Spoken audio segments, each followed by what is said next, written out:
महावैतरणी में चलाने के लिए हम नाव लेकर तुम्हारे समीप आए हैं। यदि तुमने कोई पुण्य किया हो तो कहो।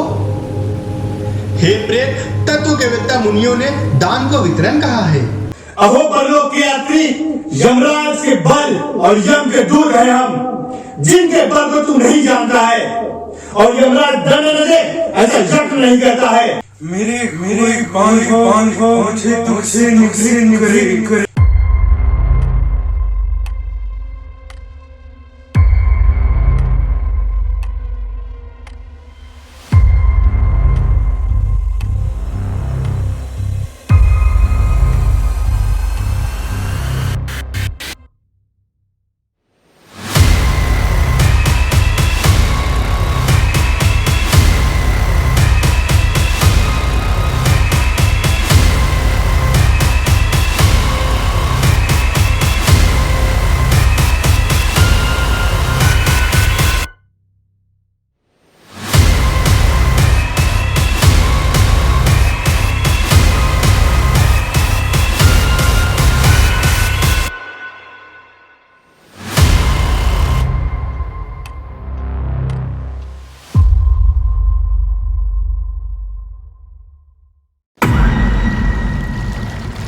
गरुड़ जी ने कहा, हे केशव, यमलोक का मार्ग किस प्रकार कष्ट देने वाला होता है। वहाँ जिस प्रकार से पापी मनुष्य जाते हैं वह हमसे कहने की कृपा करें। ऐसा प्रश्न करने पर श्री भगवान जी कहते हैं कि प्राणी को यमलोक का मार्ग बड़ा दुख देने वाला है। मैं तुमको बतलाता हूँ, तुम मेरे भक्त जन हो, तथापि सुनने से तुम कंपायमान हो जाओगे। उस मार्ग में विश्राम लेने के लिए वृक्ष की छाया तक नहीं है तथा अन्न आदि भी नहीं है जिससे कि प्राणों की रक्षा हो सके। अत्यंत तृषातुर प्राणी जलपान करें, ऐसे भी मार्ग में जगह नहीं है। और साथ ही प्रलय काल की भांति 12 सूर्य वहां तपते रहते हैं।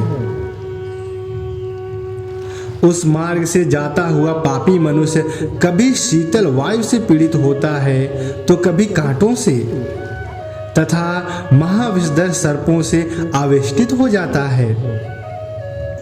कहीं उस पापी को बड़े भयानक व्याघ्र, शेर और कुत्ते भक्षण करते हैं तो कहीं बिच्छू काटते हैं और कहीं अग्नि से जलाया जाता है। इसके बाद वह महाभयानक असिपत्र वन में पहुंचता है जो 2 सहस्र योजन लंबा चौड़ा है। वह वन कौवा, उल्लू, वट, गिद्ध, मधुमक्खी, मच्छर आदि जीवों से तथा दावानल से व्याप्त है। असिपत्र वन के पत्र से वह प्रेत छिन्न भिन्न हो जाता है। फिर मार्ग में वह कहीं अंधकूप नरक में तो कहीं विकट पर्वत से गिर पड़ता है, कहीं तीक्ष्ण शस्त्र पर चलता है, किसी जगह नुकीले कीलों के ऊपर चलता है। कभी भयानक अंधतम नरक में गिरता है तो कभी जल में गिर पड़ता है, कभी तो जोंकयुक्त कीचड़ में पड़ता है, कहीं संतप्त कर्दम नामक नरक में पड़ता है तो कहीं बालुका से भरे हुए नरक में पड़ता है तो कहीं अग्नि से तप्त ताम्रमय नरक में गिरता है, कहीं अग्नि के अंगार के समूह में पड़ता है तो कहीं महान धूम से भरे हुए नरक में पड़ता है। फिर यम मार्ग में जाते कहीं अंगार की वृष्टि होती है, कहीं लोहमय वज्र सहित स्थूल पत्थर की वर्षा होती है, कहीं रुधिर की वृष्टि, कहीं शस्त्र की वृष्टि होती है तो कहीं खौलते हुए जल की वर्षा होती है। कभी भस्म सहित कीचड़ की वृष्टि होती है तो कहीं बड़े गर्त खंडों में प्रवेश करता है, कभी कभी ऊंचे स्थान पर चढ़ता है तो कभी पर्वत की कंदरा में प्रवेश करता है। उस मार्ग में कहीं अत्यंत अंधकार है। जहां कष्ट से चढ़ा जाए ऐसे बड़े बड़े पर्वत हैं। कहीं पूर्ण शोणी से व्याप्त और विष्टा से भरे हुए तालाब हैं। रास्ते के मध्य में बहने वाली ऐसी भयंकर वैतरणी नदी है जिसकी कथा श्रवण करने से भय उत्पन्न होता है। तब देखने में कष्टकारक हो, इसमें क्या आश्चर्य है। वैतरणी नदी का 100 योजन विस्तार है। उसमें पूय और रुधिर बहते हैं। हड्डी से व्याप्त उसका तट है। मांस और शोणित के करदम से युक्त है और बहुत ऊंची है। मनुष्य तैर नहीं सकते। केश रूपी शैवाल से दुर्गम है और बड़े बड़े मगरमच्छ आदि से परिपूर्ण है और अति भयंकर हजारों पक्षियों से संपन्न है।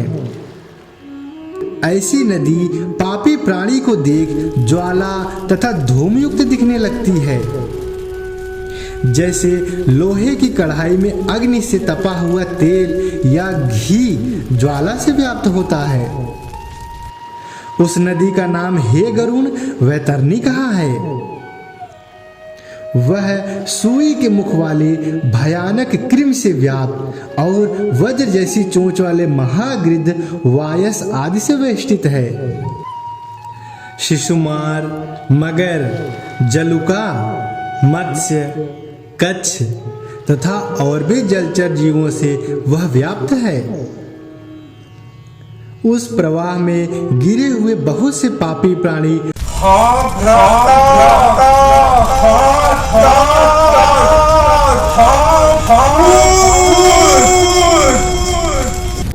इस प्रकार की दीनता के वचन बोलते रहते हैं।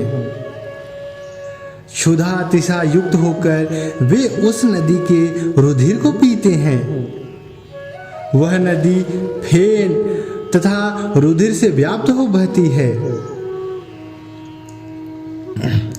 वह बड़ी भयानक है। उच्च स्वर से गर्जन करती है। कोई उसको देख नहीं सकता। उसको देखने से पापी चेतना रहित हो जाते हैं। ऐसी भयानक वह नदी है। बहुत से बिच्छू एवं कृष्ण सर्पों से व्याप्त उसमें पड़े हुए पापी पुरुषों की रक्षा करने वाला कोई भी वहां नहीं है। नदी के अनंत आवर्तों से पापी पाताल को जाते हैं। क्षण मात्र पाताल में रहते हैं, पुनः क्षण मात्र में नदी के ऊपर आते हैं। हे गरुण, ऐसी वह नदी पापी पुरुषों को गिरने के लिए रची गई है। उस नदी का पार नहीं दिखता और किसी से तैरी ना जाए, ऐसी ही दुखदायक वैतरणी नदी का वर्णन किया है। इस तरह से अनेक प्रकार के क्लेश जिसमें हैं, ऐसे दुखदायक यम मार्ग में पापी पुरुष रोते चिल्लाते तथा दुखित होकर जाते हैं। उस मार्ग में कोई पापी जीव पास में बंधे हुए, कोई अंकुश से खींचे हुए, कोई शस्त्र के अग्रभाग द्वारा पीठ में छेदते हुए ले जाए जाते हैं। यमदूत किसी की नासिका के अग्रभाग में पास बांधकर, किसी के कान में पास बांधकर और किसी को काल पास से बांधकर खींचते हैं। कितने पापी ग्रीवा में, भुजा में, पैरों में श्रृंखला से बंधे हुए जाते हैं, तो कितने लोहे के समूह को मस्तक पर रखकर रास्ते में चलते हैं। कितने ही को भयानक यमदूत मुंदर से ताड़ित करते हैं। तब मुख से रुधिर का वमन कर उसी रुधिर को वे पापी भक्षण करते हैं। इस प्रकार से अत्यंत दुखी हो अपने किए हुए कर्मों को भोगते हुए पापी यमलोक में जाते हैं। फिर भी मंद बुद्धि पुरुष पुत्र पौत्रादिकों का स्मरण करता हुआ तथा हाहाकार करता और रोता हुआ पश्चाताप करता है। वह सोचता है कि बड़े पुण्य से मनुष्य जन्म मिलता है। उसे प्राप्त कर भगवत धर्म का आराधन मैंने नहीं किया। देखो यह भूल मैंने की है।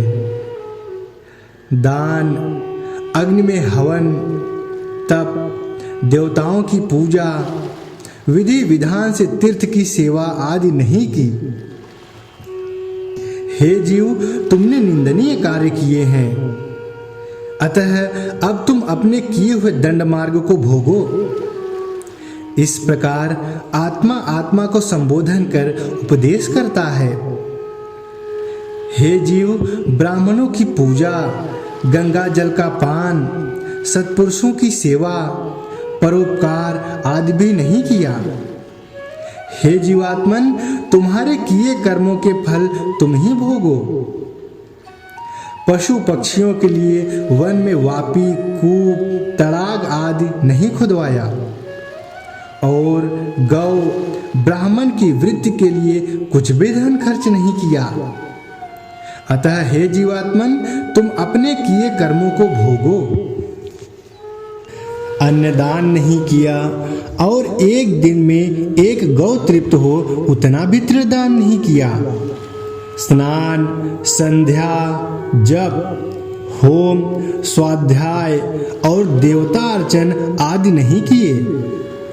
वेद शास्त्र के यथार्थ वचन नहीं माने, पुराण की कथा का श्रवण नहीं किया और पुराण के बनाने वाले व्यास जी की पूजा भी नहीं की।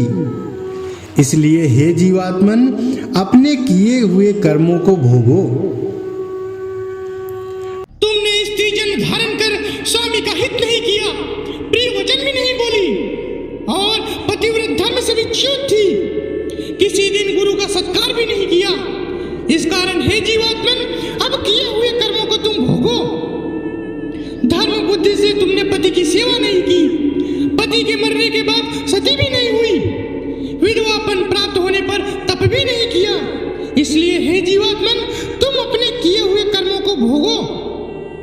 महीने के उपवास तथा बड़े विस्तृत नियम वाले चंद्रायण आदि व्रतों से शरीर को कृष भी नहीं किया और पूर्व जन्म के पाप कर्म से नारी का शरीर तुमने प्राप्त किया है, जो शरीर वेदव्याधि बहु दुख का पात्र है। हे गरुण, वह प्रेत अनेक प्रकार से विलाप कर पूर्व जन्म के किए कर्मों का स्मरण करता हुआ विचार करता है कि अब मनुष्य देह कैसे प्राप्त होगा। यह विचारता हुआ प्रेत जाता है। 17 दिन तक प्रेत अकेला ही वायुवेग से जाता है। तदनंतर 18वें दिन हे गरुण, वह प्रेत अत्यंत रमणीय सौम्यपुर को जाता है। उसमें प्रेतों के बहुत से गण रहते हैं। वहां पुष्पभद्रा नाम की नदी है और वहां न्यग्रोध नाम का अत्यंत सुंदर दिखाई देने वाला वृक्ष है। यम के दूत उस पुर में प्रेत को विश्राम कराते हैं। तब प्रेत वहां दुखित होकर स्त्री पुत्रादि द्वारा किए सुख का स्मरण करता है। जिस समय में प्रेत धन, नौकर आदि सबका सोच करता है, उस समय वहां के प्रेत और यमदूत सब इकट्ठे होकर उस प्रेत को ऐसे वचन कहते हैं। हे मूर्ख, तू व्यर्थ सोच करता है। धन, भृत, मित्र, बांधव, इनमें से इत्यादि तुम्हारा कोई भी नहीं है। जीव अपने किए हुए कर्मों को आप ही भोगता है। इसलिए तुम यमलोक मार्ग में चलो। अहो परलोक के यात्री, यमराज के बल और यम के दूत हैं हम, जिनके बल को तू नहीं जानता है। और यमराज दंड न दे ऐसा यज्ञ नहीं करता है। इससे अब जिस मार्ग में लेना देना व्यवहार इत्यादि कोई भी नहीं है, ऐसे मार्ग में तुझे अवश्य चलना है। हे प्रेत, यमलोक मार्ग को 12 पर्यंत सभी जानते हैं, इसको तुमने कैसे नहीं सुना? और पुराणों के वचन भी तुमने ब्राह्मणों के पास बैठ के नहीं सुने, क्योंकि पुराणों में नरक आदि का वर्णन बहुत प्रकार से किया है। दूत ऐसे वचन कहकर मुंदर से प्रताड़ित करते हैं। तब प्रेत गिरता पड़ता दौड़ता है और यमदूत उसको पास से बांधकर खींचते हैं। इस पुर में बैठा हुआ प्रेत मरने के बाद पौत्रादिकों ने जो स्नेह से अथवा कृपा कर मासिक पिंडदान दिया है उसी पिंड को खाता है। तदनंतर सौरीपुर को जाता है, जिस पुर में काल के रूप को धारण करने वाला जंगम नाम का राजा है,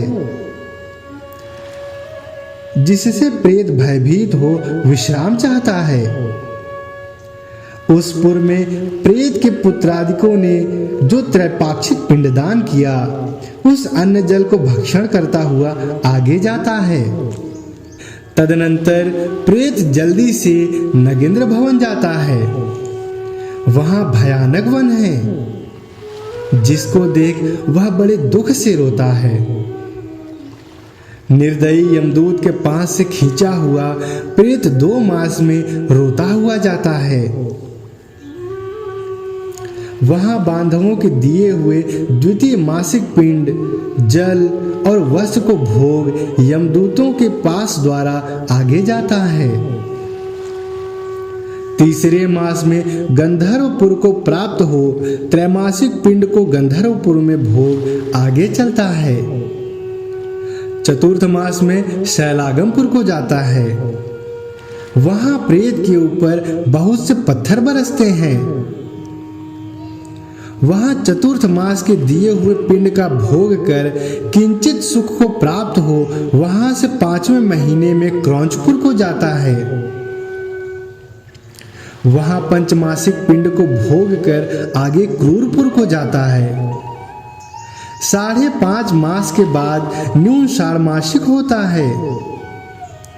उस समय के उस घट सहित पिंडदान से प्रेत कुछ तृप्त होता है और वहां आधे मुहूर्त तक आराम कर बड़े दुख से कंपायमान हो यमदूत की गर्जना से उस पुर को त्याग वह चित्रभुवन नामक पुर को जाता है।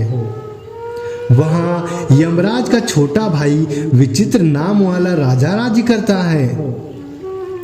उस पुर में उस विशाल का यम के भाई को देख प्रेत भय से दौड़ता है।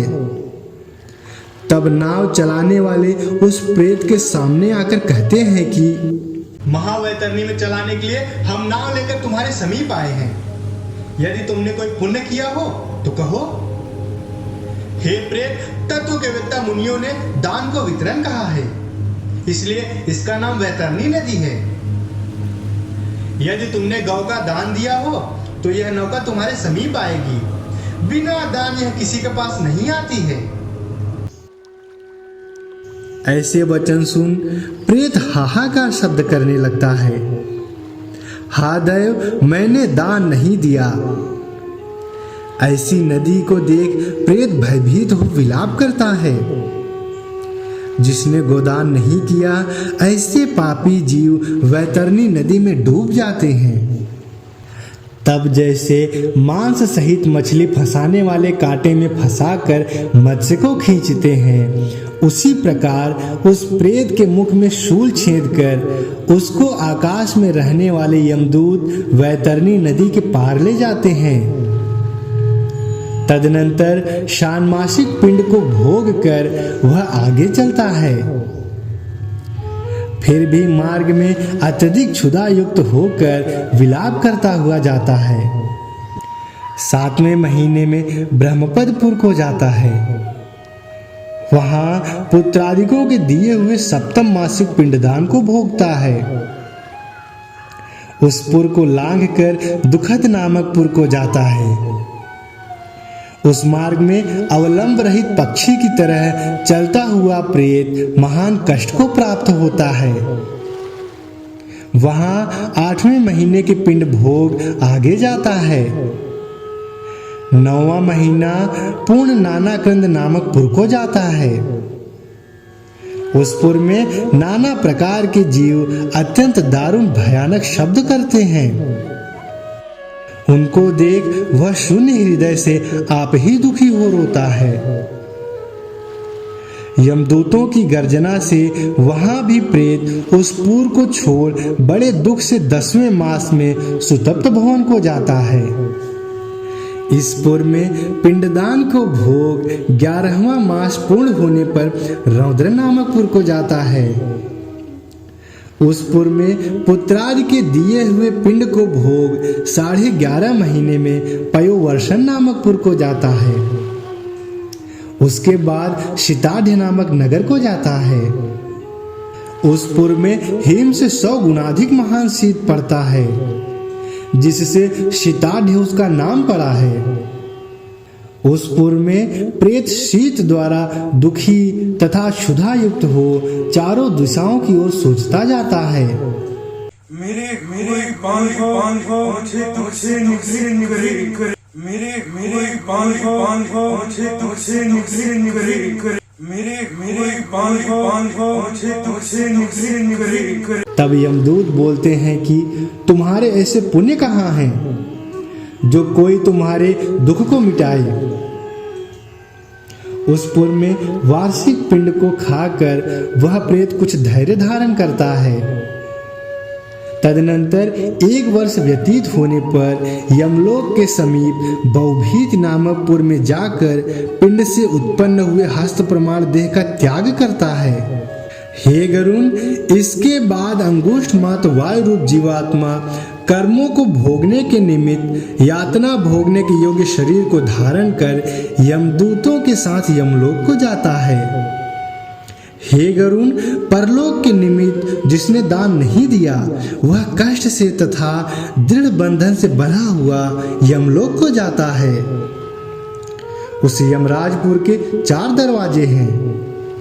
इसमें दक्षिण द्वार के मार्ग को हे गरुण मैंने तुमसे कहा। उस भयानक यमलोक के रास्ते में क्षुधा, तृषा, श्रम आदि से दुखी हुए प्रेत जिस प्रकार से जाते हैं उसको मैंने कहा है। अब तुम क्या सुनने की इच्छा करते हो?